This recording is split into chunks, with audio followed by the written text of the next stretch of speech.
Hello, नमस्कार प्यारे साथियों। मैं सचिन चौधरी आपके अपने YouTube channel math bye Sachin sir में आपका स्वागत करता हूँ। जैसा कि हम जानते हैं गाइस, आपका यूपी पुलिस का एग्जाम री एग्जाम होना है और जल्द ही उसकी डेट भी अनाउंस होने वाली है। तो गाइस, आज मैं उसी से रिलेटेड आपका एक मैथ का बहुत ही शानदार सा प्रैक्टिस सेट आपके सामने लेकर आया, जिसमें यूपी पुलिस में प्रीवियस ईयर में आए हुए क्वेश्चन सम्मिलित है। तो चलिए गाइस, हम शुरू करते हैं अपना एक मैथ का शानदार सा प्रैक्टिस सेट।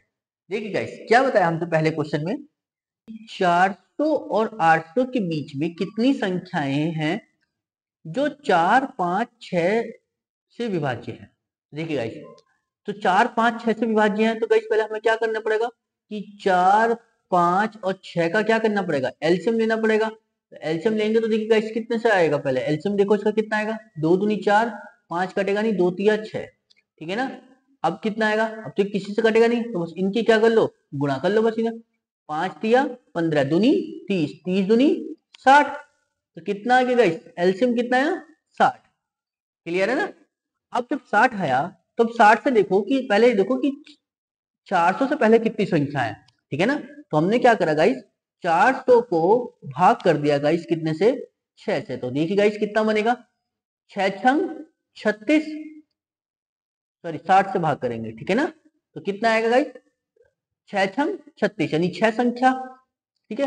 अब 800 को भाग कर लो, ठीक है ना, क्योंकि ये तो 1 से लेके 600 के 400 के बीच में कितनी संख्याएं आई जो 60 से कटेंगी, वो 6। अब 800 तक देख लो, 1 से लेके 800 के बीच में कितनी आएंगे, 6 से 6 खत्म, तो कितना आ गया, 13 छंग 78 यानी 13। तो गाइस हमें एक चीज समझ में आई क्या, 1 से लेके 800 तक तो है 13 संख्याएं, और 1 से लेके 400 तक कितनी है, 6 संख्याएं। तो बस 1 से लेके 800 में से 1 से लेके 400 वाली घटा दो, तो 400 से 800 के बीच में निकल के आ जाएंगी, तो कितनी रह गई, 13 माइनस 6, कितनी रह गई, 7। यानी ऑप्शन नंबर कौन सा बन गया गाइस, पहला इसका क्या हो गया गाइस, करेक्ट आंसर। समझ में आया ना। मतलब कुल मिला के हमें ये करना था कि क्या, कि 1 से लेके 400 तक की संख्या को घटा दो जो 60 से विभाज्य हो रही है, बस जो बचेंगी वो 400 से 800 के बीच में बचेंगी। क्लियर है ना, समझ में आया तो चीज। चलिए अगला देखते हैं, देखिए क्वेश्चन क्या बताया हमसे। ठीक है, क्या बताया कि दो संख्याएं हैं, यदि दो संख्याओं का योग दे रखा है कितना, a। जब दो संख्याओं का योग मतलब गाइस कितना, कि x प्लस वाई का मतलब कितना हो जाएगा, a, ठीक है। और उनका गुणनफल दे रखा है कितना गाइस, b। गुणनफल मतलब x गुणा वाई का मतलब कितना हो गया, b।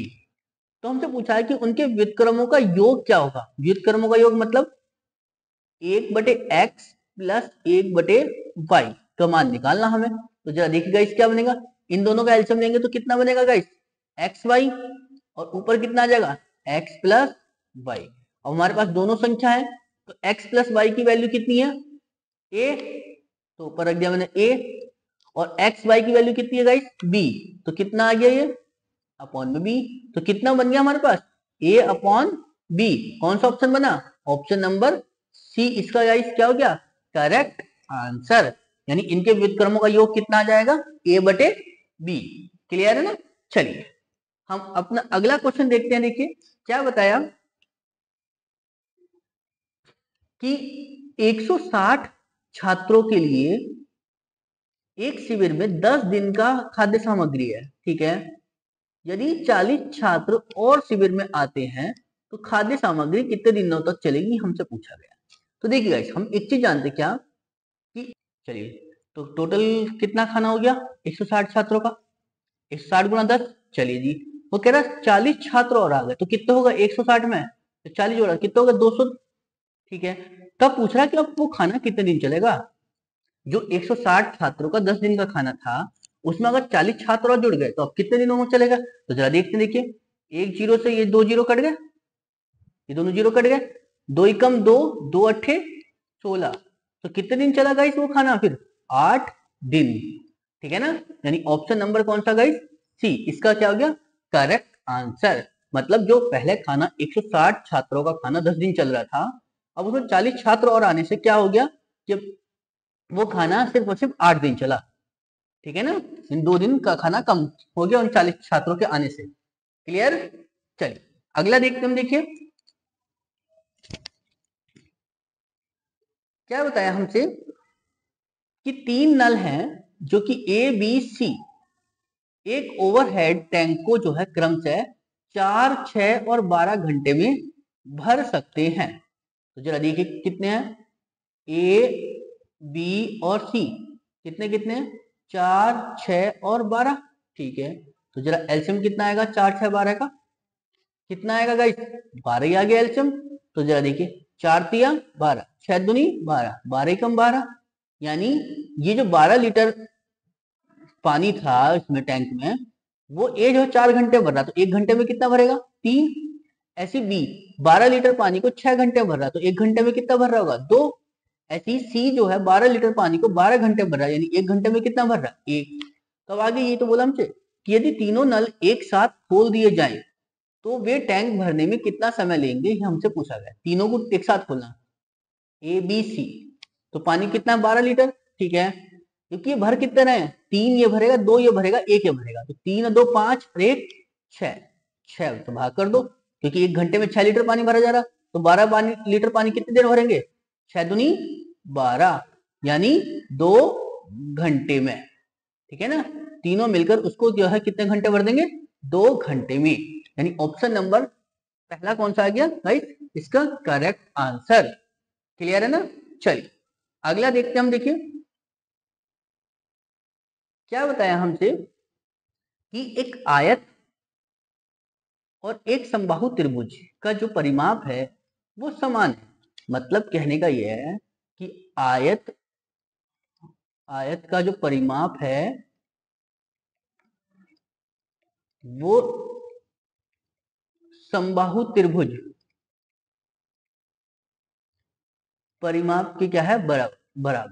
ठीक है ना, तो आयत का परिमाप क्या होता है, 2 लंबाई प्लस चौड़ाई। ठीक है ना, यही तो होता है। चलिए, और त्रिभुज का जो परिमाप होता है वो क्या होता है, 3a, यानी भुजा होती है। ठीक है, उसने बोल दिया हमसे क्या कि आयत की जो एक भुजा है वो त्रिभुज की भुजा के बराबर है। यानी मैंने अगर l को l बोला, ठीक है ना, तो इसकी एक भुजा क्या हो जाएगी, फिर 3a हो जाए, 3l कर दो सर। ठीक है ना, क्यों, क्योंकि उसने बोला है कि जो त्रिभुज की भुजा है, यानी एक भुजा मैंने l बोली, और वो किसके बराबर है, समबाहु त्रिभुज की भुजा के बराबर, यानी l इक्वल टू a। तो बस रख दो यहाँ पे, कितना हो जाएगा ये, जब इसको सॉल्व करेंगे तो कितना हो जाएगा, 2l प्लस 2b, ये 2l इधर आकर माइनस का हो जाएगा। ठीक है, तो 2b बराबर कितना हो जाएगा, 3l माइनस के 2l, कितना रह गया l, और ये हो गया 2b। तो l और b का जो रेशियो आ गया वो गाइस कितना आ जाएगा, 2:1। ठीक है ना। चलिए, तो अब उसने हमसे पूछा है क्या कि आयत और त्रिभुज के क्षेत्रफल का अनुपात। तो जरा देखो, आयत का क्षेत्रफल बराबर है त्रिभुज का क्षेत्रफल, समबाहु त्रिभुज का, समबाहु त्रिभुज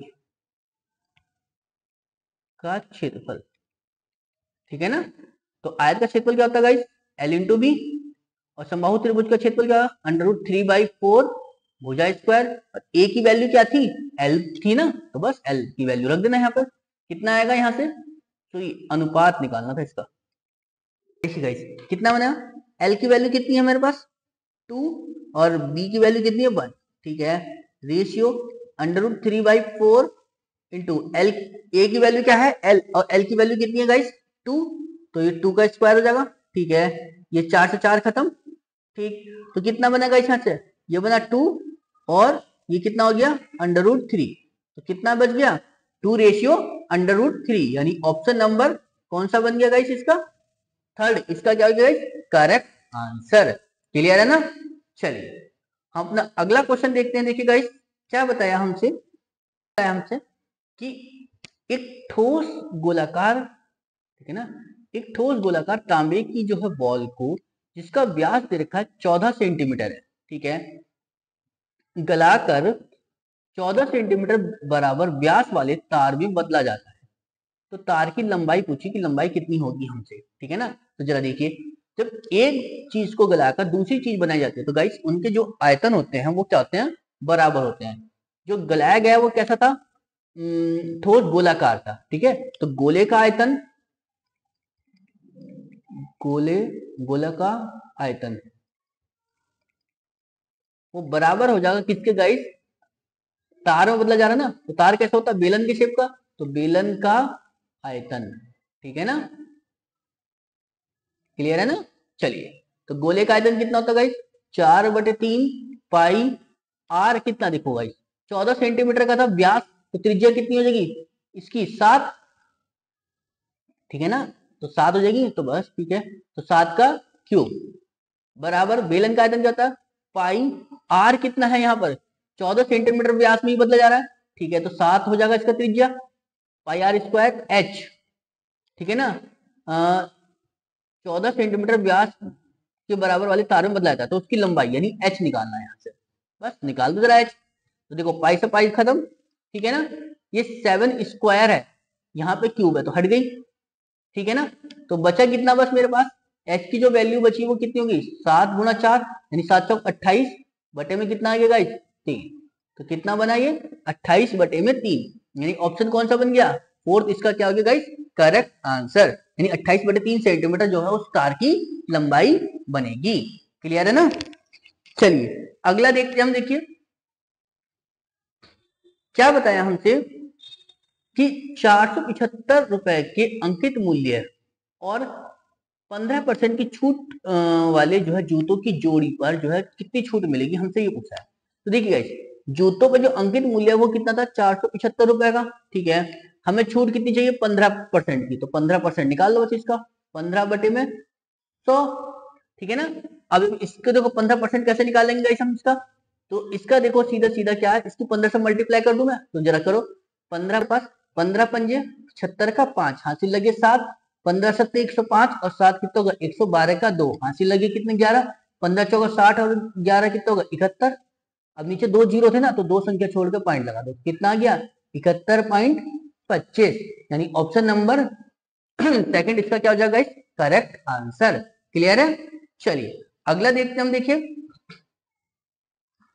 क्या बताया हमसे कि किसी वस्तु की लागत मूल्य जो है वो 100 रुपए है, ठीक है, 5% और 10% की छूट श्रृंखला से वस्तु के मूल्य में कितनी कमी आएगी हमसे पूछा है, हमसे सिर्फ और सिर्फ कमी पूछी कि कमी कितनी आ रही है। तो देखिए गाइस, वो 100 रुपए की वस्तु 10% की छूट थी ना, तो पहले 5% की छूट थी, तो जरा देखते हैं हम कि 100 रुपए की वस्तु थी, ठीक है, 5% की छूट है तो वो कितने की बिकी होगी 95 की, 95 बटे में 100। दूसरा फिर कह रहा है वो कि 10% की छूट, 10% की छूट हो मतलब 90 बटे में 100, ठीक है, तो इतने रुपए की बिकी, चलो जी, तो यहाँ से जरा निकाली वैल्यू, 100 से 100 खत्म, एक जीरो से ये वाला जीरो खत्म, जरा काटो जरा गाइस कितना बनेगा, 9 पंजे 45 और 9 नव 81 और 4 85, एक जीरो बचा था तो एक संख्या छोड़ दो पॉइंट, यानी कितने रुपए की बिकेगी वो 85.5 की। लेकिन हमसे ये नहीं पूछा कि बिकेगी कितने की, हमसे पूछा गाइस कि छूट कितनी दी गई। तो बस अब आपको क्या करना है, इस 100 में से माइनस कर दो 85.5 को, तो कितना आ जाएगा मेरे पास 14.5, यानी ऑप्शन नंबर सेकंड क्या हो जाएगा इसका गाइस करेक्ट आंसर, क्लियर है ना। चलिए अगला देखते हम, देखिए क्या बताया हमसे गाइस कि एक ग्राइंडर है जो 3600 रुपए का अंकित मूल्य है, ठीक है, कि 10% की छूट देने के बाद विक्रेता को 8% का लाभ हुआ है, ठीक है, 10% की छूट देने के बाद, तो उसका लागत मूल्य पूछा है कि लागत मूल्य कितना है, ठीक है। चलो देखिए 3600 रुपए की वस्तु थी, ठीक है, 10% की छूट दे रहा तो कितने की बिकेगी वो 90 की, ठीक है, जरा यहां से निकालियो कितना आएगा वैल्यू, तो जितना भी आएगा यानी 36 गुणा 90 आएगा, ठीक है ना, क्लियर है गाइस। चलिए ये कितने के बराबर होगा, एसपी तो निकल कर आएगा, हाँ ये कितने के बराबर होगा 8% लाभ यानी 108 के बराबर, क्लियर है ना। तो 1% की वैल्यू कितनी हो जाएगी यहां से गाइस हमारे पास 36 गुणा 90 बटे में 108 और मल्टीप्लाई कर दो गाइस इसका कितना था 100 से, क्यों, क्योंकि हमें क्या निकालना लागत मूल्य। तो बस जरा देखो जरा इसका कितना आएगा 9 ढाई 90, 9 से काटोगे गाइस कितना 12, ठीक है, 12 कम 12, 12 तिया 36, 3 आ गया ये, तो 3 के बाद में कितने का इधर 1 2 3, तो टोटल 3 जीरो, तो कितने रुपए की थी वस्तु वो 3000 रुपए की, यानी ऑप्शन नंबर ए क्या हो जाएगा इसका करेक्ट आंसर। क्लियर है ना। चलिए अगला देखते हम, देखिए क्या बताया हमसे कि यदि एक्स स्क्वायर प्लस 9y² बराबर है 6xy के, तो हमसे पूछा कि x रेशियो y का क्या होगा। ठीक है ना, x रेशियो y क्या होगा। तो देखिए गाइस हमें पता है कितना कि एक्स स्क्वायर प्लस 9y² बराबर है 6xy के। तो चला देखते हैं हम। तो गाइस देखो एक्स स्क्वायर को तो मैंने ऐसे ही रखा, इस 9y को मैं इसको ये भी तो लिख सकता हूँ 3y²। ठीक है ना, लिख सकता हूँ क्योंकि 3 × 9 बन जाएगा। ठीक है, इसका ये इधर आके कितना हो जाएगा माइनस का 6xy इक्वल टू 0। ठीक, अब इसको मैं एक चीज ये भी तो लिख सकता हूँ गाइस x² और ये हो जाएगा कितना 3y² माइनस इस 6 को मैं 2 गुणा x और ये हो जाएगा 3y इक्वल टू 0, मतलब 6 को तो लिखा। तो देखो गाइस हमें यहाँ से एक चीज समझ आई क्या, ये हो जाएगा a², ठीक है, ये b² और ये हो जाएगा 2ab। तो किसका फॉर्मूला बन गई है a माइनस बी का होल स्क्वायर, ये तो बन रहा है ना। ठीक है ना, इसको हम क्या लिखते हैं a माइनस बी का होल स्क्वायर, तो बस रख दो यहां पर से। तो x माइनस के 3y का होल स्क्वायर किसके बराबर गाइस 0 के।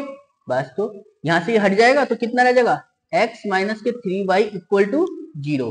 तो x की वैल्यू कितनी निकल कर आ गई गाइस 3y। बस यहाँ से x रेशियो y निकाल दो, तो x अपॉन y की वैल्यू कितनी आ जाएगी गाइस 3/1। ठीक है ना, यानी 3:1, यानी ऑप्शन नंबर कौन सा बन गया गाइस इसका सी, इसका क्या हो जाएगा गाइस करेक्ट आंसर। क्लियर है ना, चीज समझ में आ गई। चलिए अगला देखते हम, देखिए क्या कहा हमसे कि एक स्कूल में 1/10 लड़कों की और 1/4 लड़कियों की संख्या आपस में क्या है बराबर है। चलो जी मान लिया कि एक स्कूल में जो है लड़कों को मैंने बोल दिया b, उनका 1/10।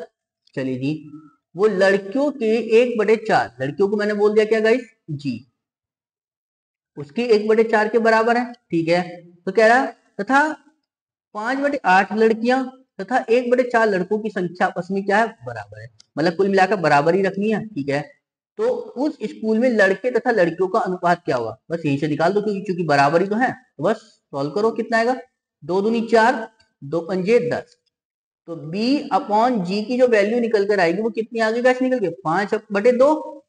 ठीक है ना, यानी कौन सा ऑप्शन बन गया मेरे पास 5:2, यानी ऑप्शन नंबर बी इसका क्या हो जाएगा गाइस करेक्ट आंसर। उसने लड़के और लड़कियों का तो अनुपात पूछा था, तो बी अनुपात जी निकाल दिया मैंने, कितना आया 5:2। क्लियर। चलिए अगला देखते हम, देखिए क्या कह रहा है हमसे कि 8 संख्याओं का औसत दे रखा है कितना 27। तो देखिए जो 8 संख्याओं का औसत दे रखा है 27, तो योग कितना हो जाएगा 8 गुणा 27। ठीक है ना, तो ये योग ही तो निकाला मैंने, तो योग कितना आएगा जरा देखिए जरा 27 अट्ठे कितना हो गया 25 अट्ठे 200 और 8 24, 8 दूनी 16, तो ये 216। ठीक है, और यदि प्रत्येक संख्या को 8 से गुणा किया जाए तो संख्याओं के नए समुच्चय का औसत क्या होगा, यानी औसत ही तो निकालना है औसत। देखिए 216 निकल कर आया योग। अब प्रत्येक संख्या, संख्या तो 8 ही थी ना, तो प्रत्येक को जब 8 से गुणा करोगे तो 8 और जुड़ जाएगा, तो 8 से गुणा कर दी मैंने। ठीक है, अब क्योंकि संख्या तो फिर भी 8 ही रहेंगी, कोई फर्क नहीं पड़ेगा। ठीक है, तो 8 से क्या कर दो इसे भाग कर दो क्योंकि औसत ही तो निकालना है। तो 8 से 8 खत्म, तो कितना निकल कर आया औसत 216। क्लियर है ना गाइस, यानी कौन सा बना ऑप्शन, ऑप्शन नंबर इसका डी, इसका क्या हो जाएगा गाइस करेक्ट आंसर। ठीक है ना, देखिए गाइस मतलब कहने का यहाँ पर ये था कि जो 216 निकल कर आया योग, ये 8 संख्याएं थी। ठीक है, प्रत्येक संख्या को जो इसमें 8 संख्याएं जो हैं उनमें से प्रत्येक संख्या को 8 से गुणा करी, तो मैंने उसका 8 क्या करा कॉमन निकाल के बाहर रख दिया, तो 8 बाहर आ गया, तो 8 गुणा 216 बन गया। ठीक है ना, तो बस उसके बाद में क्या उसका औसत निकालना था, तो हमने 8 से भाग कर दी क्योंकि संख्या तो अब भी 8 ही है। बस तो कितना आया 216। क्लियर है। चलिए अगला देखते हम, देखिए क्या बताया हमसे कि एक प्रेप स्कूल, ठीक है, कि कक्षा में जो है 50 छात्रों के बीच 30 लड़कियों का औसत वजन कितना है, 16 किलो है, ठीक है। और शेष छात्रों का जो वजन है वो 15.5 किलो है, ठीक है। टोटल कितने थे, 50, जिसमें से 30 लड़कियों का वजन कितना है, 16। तो 30 गुणा 16 करूंगा, कितना हो जाएगा, 16 तिया 48, 480। शेष कितनी रह गई, 20। इस 20 की गुणा कर दो गाइस, कितना, 15.5 है, तो कितना आ जाएगा, 0। 155 दूनी कितना, 310। एक संख्या छोड़कर पॉइंट 310 आ गया, बस जोड़ लो इन्हें, कितना बनेगा, 0, 8 और 1 9, 4 3 7, 790। तो उसने पूछा था कक्षा की सभी छात्रों का औसत वजन कितना है। तो चला देखो, औसत निकाल दो बस अब इसका। तो औसत कैसे निकलेगा गाइस, कि 790 बटे में 50, 0 से 0 खत्म, बस 5 से भाग कर दो, कितना आएगा 5 से भाग करने के बाद में, 5 ही कम 5 बचा 2, 29, 5 पंजे 25, बचा कितना 4, तो 5 अट्ठे 40, यानी 15.8 किग्रा, यानी ऑप्शन नंबर सेकंड इसका क्या हो जाएगा इस करेक्ट आंसर। क्लियर है। चलिए अगला देखते हैं हम, देखिए क्या बताया हमसे कि एक पति और पत्नी की जो औसत आयु है वो उनके विवाह के समय जो है वो 23 वर्ष की, पति और पत्नी की, यानी हस्बैंड प्लस वाइफ की जो औसत आयु है वो कितनी, 23 है। तो 23 गुणा 2 से करा तो कितना बनेगा गाइस मेरा, 23 दूनी 46, ठीक है। 5 वर्ष बाद जो है उनके पास 1 वर्ष का बच्चा था। 5 वर्ष के बाद तो देखियो हस्बैंड प्लस वाइफ प्लस सन, ठीक है ना। तो देखिए गाइस 46 की तो वे थे ही, 5 साल इसके बढ़े 5 साल इसके बढ़े, क्योंकि 5 साल बाद करें, ठीक है। तो 5 प्लस 5 प्लस 1 साल का बच्चा था तो 1 साल का बच्चा और जोड़ दिया, तो टोटल कितनी आयु बैठ गई तीनों की अब, 46 10 56 और 1 57। उसने पूछा है जिस समय बच्चे का जन्म हुआ उस समय तीनों की उस समय तीनों सदस्यों के परिवार की औसत आयु कितनी थी, ये हमसे पूछा गया, ठीक है ना। जिस समय क्या हुआ था, बच्चे का जन्म हुआ था उस समय, ठीक है ना। तो बस क्या करो, 3 साल कम कर लो इसमें से, ठीक है ना। क्यों, बच्चे के जन्म की समय की निकालनी है, क्योंकि 1 साल इसका कम करो, 1 साल इसका, 1 साल इसका, तो टोटल कितना रह गया हमारे पास, 54। 54 को माइनस भाग कर दो कितने से गाइस, 3 से, तो सदस्य तो अब भी 3 हो गए ना, 3 से भाग कर दो कितना आया गाइस, 18। यानी उनकी औसत आयु कितनी थी उस समय, 18 वर्ष। कब थी ये, जब बच्चे का जन्म हुआ तब। और अब की बात करेगा तो कितनी आई गाइस, 19। क्लियर। चलिए समझ में आया ना। चलिए अगला देखते हम, देखिए क्या बताया हमसे कि यदि, ठीक है ना, कि यदि बिक्री मूल्य पर जो लाभ है वो 20% है तो लागत मूल्य पर लाभ प्रतिशत कितना होगा, ये हमसे पूछा गया। तो बिक्री मूल्य देखो गाइस, बिक्री मूल्य पर लाभ दे रखा ना, प्रॉफिट परसेंटेज दे रखा है कितना, 20% का, ठीक है। और वो भी किस पर है, एसपी पर, ठीक है ना। तो 20 बटे में 100 लिख दूंगा इसमें, तो प्रॉफिट अपॉन में एसपी जो हो जाएगा वो गाइस कितना हो जाएगा मेरे पास, 20 बटे में 100। कहने का मतलब ये था जब मैं 100 रुपए की वस्तु बेच रहा हूं तो मुझे 20 रुपए का प्रॉफिट हो रहा है, तो मैंने खरीदी कितने की वो, फिर 80 रुपए की। तो उसने मुझे लागत मूल्य पर लाभ, लागत मूल्य पर लाभ, अब प्रॉफिट परसेंटेज दोबारा निकालो लागत मूल्य पर, प्रॉफिट कितने का होगा 20 का, किससे, 80 से, मल्टीप्लाई 100, बस सॉल्व कर लो, 20 कम 20, 20 चौक 80, 4 से काटेंगे कितनी बार, 25%, यानी ऑप्शन नंबर डी क्या हो जाएगा इसका करेक्ट आंसर। क्लियर है ना। चलिए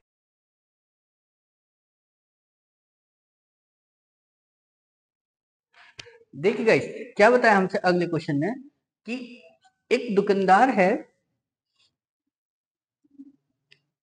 कि एक दुकानदार है जो एक टीवी 2000 रुपए में और एक रेडियो को 750 रुपए में खरीदा, ठीक है ना। टीवी खरीद के लाया है वो कितने रुपए में, 2000 रुपए में, ठीक है। और जी उसने रेडियो खरीदा है 750 रुपए का, यानी ये सीपी हो गया इसके लिए, ठीक है।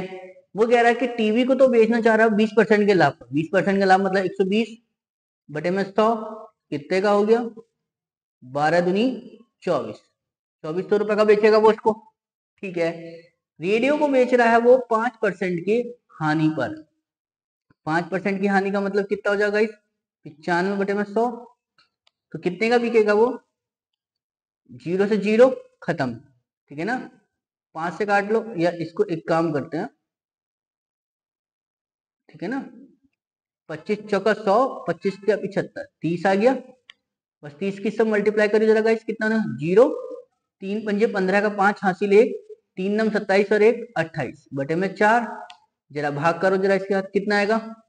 4 सत्ते 28, ठीक है ना। फिर 5, 4 एकम 4, बचा 1 10, 4 दूनी 8, बचा कितना? 5, मतलब पॉइंट 5, 5 और सॉरी 2, 4 पंजे 20, तो कितना आ गया? 712 रुपए 50 पैसे का, ठीक है ना। चलिए, वो कह रहा है कि लाभ या हानि कितने रुपए की हुई, ये हमसे पूछ रहा है। तो जरा देखिएगा, खरीदा कितने का वो दोनों सामान? 2000 रुपए का तो टीवी खरीदा, 750 रुपए का रेडियो, तो टोटल कितने रुपए का सामान खरीदा? 2750 रुपए का, ठीक है। उसके बाद वो कह रहा है बेच कितने का दिया दोनों को सामान उसने? 2400 का टीवी बेचा और 712 रुपए 50 पैसे का उसने रेडियो बेचा। कितने रुपए का सामान बिका? 0.5 जी 2 और जी 1 और जी 24 7 31, यानी 3112 रुपए 50 पैसे का। तो कितने रुपए का अंतर आ गया दोनों के बीच में गाइस? 0.5, 2 का 2, 11 में से 5 जाएंगे 6, यहाँ क्या बचा? 10, 0 10, 10 में से 7 गया 3, 362 रुपए 50 पैसे का लाभ हो गया उसको कुल मिला के, ठीक है ना। ये इनको क्या हुआ? प्रॉफिट, ठीक है ना गाइस। चीज समझ में आया? तो चीज यानी इनको प्रॉफिट कितने का हो? इनको प्रॉफिट कितने का होगा गाइस? 362 रुपए 50 पैसे का। क्लियर है? चलिए अगला देखते हम, देखिए क्या कह रहा हमसे कि 400 लीटर का कंटेनर है, ठीक है ना। उसमें रिसाव के कारण 8% का नुकसान होता है। तो कंटेनर में वो पूछ रहा है कि कितना तेल बचा, ये हमसे पूछा है। तो जरा निकालो, 400 का 8% खत्म हुआ तो बचा कितना? 92%। तो 92% निकाल दो बस इसका, 2 जीरो से 2 जीरो खत्म, तो कितना आ गया? 4 दूनी 8 और 4 नम 36, तो कितना बच गया उसमें गाइस? 368 लीटर, यानी ऑप्शन नंबर कितना हो गया गाइस इसका? बी इसका क्या हो जाएगा गाइस? Correct answer. क्लियर है? चलिए अगला देखते हम, देखिए क्या बताया हमसे कि एक चुनाव में 3 प्रत्याशियों ने चुनाव लड़ा, ठीक है। पहले प्रत्याशी को 40%, दूसरे को 36% मत मिले। यदि मतों की कुल संख्या कितनी है? 36,000। तो तीसरे प्रत्याशी को पूछा कि कितना है। तो देखिए गाइस, कितने प्रत्याशी थे चुनाव में? 3। तो 3 का मतलब ए बी और सी। तो ए बी सी मतलब क्या? पहले को 40, दूसरे को 36 और तीसरे को हमें निकालना है, ठीक है। अगर टोटल 100% वोट है, ठीक है ना, अगर इसको 40% मिल गए, इसको 36, तो इसको कितने मिलेंगे? 100 में से घटा लो 40 प्लस 36 करके, तो कितना हो जाएगा गाइस? 76। 100 में से 76 जाएंगे तो कितना बचेगा? 24%, यानी ये किसे मिलेंगे? सी को, ठीक है। बस उसको पूछा कि तीसरे प्रत्याशी को वोट, तो सी को कितने वोट मिलेंगे? 36,000 का क्या करोगे गाइस? 24% निकाल दो बस, 2 जीरो से 2 जीरो खत्म, बस निकालो 0, 24 छंग 144 का 4 हासिल 14, 24 से 72 और 14 कितने हो गए? 86, यानी 8640 वोट मिलेंगे किसे? तीसरे प्रत्याशी को, यानी ऑप्शन नंबर बी क्या हो जाएगा इसका? Correct answer. क्लियर है? चलिए अगला देखते हैं हम, देखिए क्या बताया हमसे कि 120 मीटर लंबी ट्रेन एक टेलीग्राफ के जो है खंबे से गुजरने में 6 सेकंड लेती है। तो ट्रेन की गति कितनी होगी, ये हमसे पूछा गया। जरा देखिए, तो ट्रेन की गति कैसे निकलते हैं गाइस हम? दूरी बटे चाल, दूरी बटे समय से, समय से। तो दूरी कितनी है गाइस मेरे पास? 120 और समय कितना है? 6 सेकंड। अब चूंकि आंसर का मैंने देखा किलोमीटर पर घंटा में, तो इसे मीटर पर सेकंड को किलोमीटर पर घंटे बदलने तो 18/500 मल्टीप्लाई करते हैं, ठीक है। बस सॉल्व करो, 6 कम 6, 6 दूनी 12, 20 आ गया। काट को फिर 5 कम 5, 5 चौका 20, 4 बचा। इस 4 की गुणा कर दो कितने से, 18 से। तो कितना आ जाएगा इस 18 चौक 72। तो 72 किलोमीटर पर घंटा क्या आ गई, इसकी गति आ गई। यानी ऑप्शन नंबर ए क्या हो जाएगा इसका करेक्ट आंसर। क्लियर है। चलिए अगला देखो क्या बताया गया हमसे कि एक ट्रेन है जो पहले 10 मिनट में 35 किलोमीटर पर घंटा की गति और दूसरे 5 मिनट में 20 किलोमीटर पर घंटा की गति से चली, तो कुल 15 मिनट में ट्रेन की औसत गति कितना पूछा गया। देखिए गाइस, हम जानते हैं औसत गति क्या होती है। औसत गति या औसत चाल जो होती है वो क्या होता है, कुल दूरी बटे में कुल समय, यही तो होता है। तो जरा देखो पहले दूरी निकालो, पहली वाली के लिए दूरी, यानी दूरी ए कितनी हो जाएगी, चाल गुना समय करके। तो 35 किलोमीटर पर घंटे की स्पीड से 10 मिनट में, तो मिनट को घंटे में बदला तो कितना आया 10 बटे 60, यानी 0 से 0 खत्म, कितना आया 35 बटे में 6। क्लियर। दूसरी वाली की दूरी कितनी निकल कर आएगी, ये दूरी तो निकाल लो मैं दोनों की, ठीक है ना। तो दूसरी की दूरी कितनी थी 20 किलोमीटर गया 5 की स्पीड से, 5 बटे 60 कितना हो गया 20 कम 20, 20 तिया 60, कितना आ गया 5 बटे 3। चलिए बस अब सॉल्व कर लो। औसत गति, औसत गति कितना हो जाएगा इस कुल दूरी बटे में कुल समय, तो कुल दूरी 36 बटे में 35 बटे में 6 प्लस 5 बटे में 3 बटे में टोटल मिनट कितनी थी 15, मिनट को घंटे बदला तो 60 से भाग करा।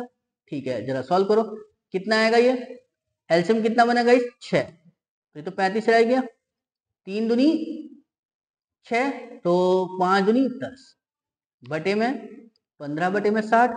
चलो जी कितना बनेगा गाइस, ये तो 60 चलाएगा ऊपर और ये आ जाएगा इधर, तो कितना हो गया 45 गुणा 60 बटे में 6 गुणा 15। जरा देखो 15 तिया 45 और 6 ढाई 60, कितना आ जाएगा 30 किलोमीटर पर आवर। ठीक है ना, कौन सा ऑप्शन बना, ऑप्शन नंबर ए क्या हो जाएगा इसका करेक्ट आंसर। क्लियर है ना। चलिए अगला देखते हम, देखिए। थैंक यू गाइस, आपको हमारी वीडियो अच्छी लगी है तो प्लीज लाइक करें, शेयर करें और सब्सक्राइब करें, और चैनल पर नए हैं तो प्लीज ज्यादा से ज्यादा दोस्तों को शेयर करें और सब्सक्राइब करें। Thank you.